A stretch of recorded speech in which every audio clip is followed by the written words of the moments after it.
the motive and information like that. We're working on that for you this morning, but this is just beautiful. It's a testament to how, as West Texans, we are going to make it through this. We're going to stand tall, and already we see the outpouring of support from people, just people wanting to give back, whether it's through resources, their time, counseling.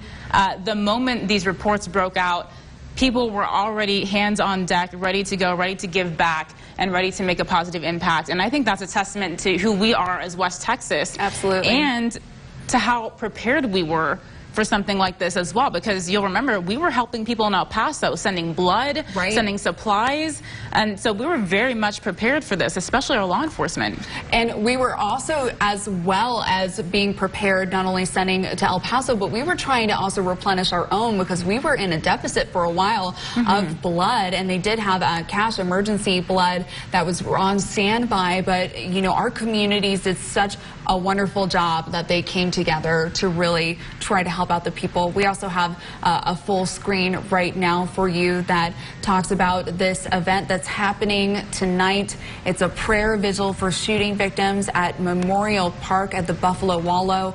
It's at 7 p.m. tonight at 4100 East 42nd Street. And then there's also the UTP Quad area, as well as 4901 East University Boulevard. But people of all faiths and religions and everyone affected are just invited to come and pray for the victims. It is heartbreaking to see so many lives being lost, and the numbers jumping up from 6 to now 8, still including the shooter. But we have heard that the DPS officer, the MPD, and the OPD officer are expected to be okay. So we're still following their condition as we continue on. And I do believe we have Crystal live at Synergy right now. Crystal, what can you tell us? Any updates? I'm currently standing outside of Synergy, where yesterday a gunman who injured more than 20 and killed, from what we have confirmed earlier, there were 6 now dead. Originally there were 5. That number has risen to 6. Now, as you can see behind me, in fact, I'm going to go ahead and step a little bit out of the way. You can see that that scene is still ongoing.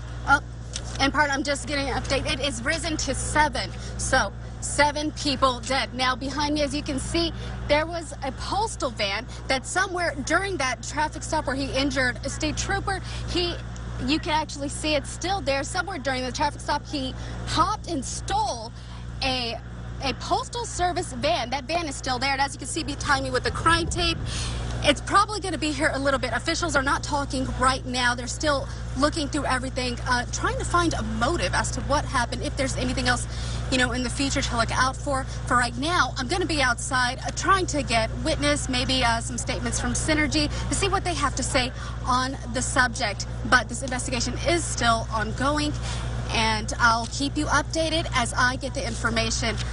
Live from Odessa, Crystal Martinez, Big 2 News. Thank you so much, Crystal. And we do have to make a correction. It's 7 confirmed dead now, and the shooter.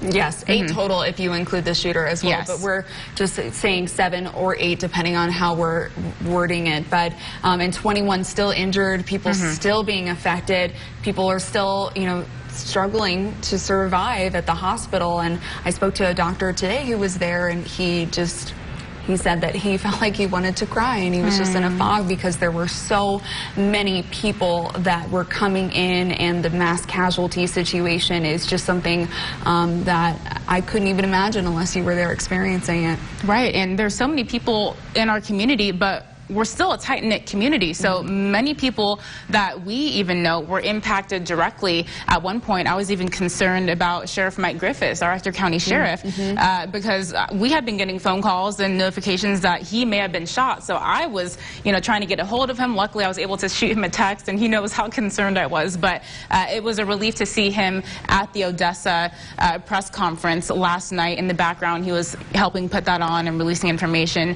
But just very interesting to see. Also, at the MCH in Odessa, we did have a chance to speak with the CEO, Russell Tippin, as well as Dr. Sudeep Bose, and they were both on scene, both very helpful in the information that they were able to give us. But something that stuck out to me the most, I mentioned earlier, is the fact that they said they were very much prepared for something like this to happen. So their blood supplies were good at last check. Their staff was all hands on deck. They were good.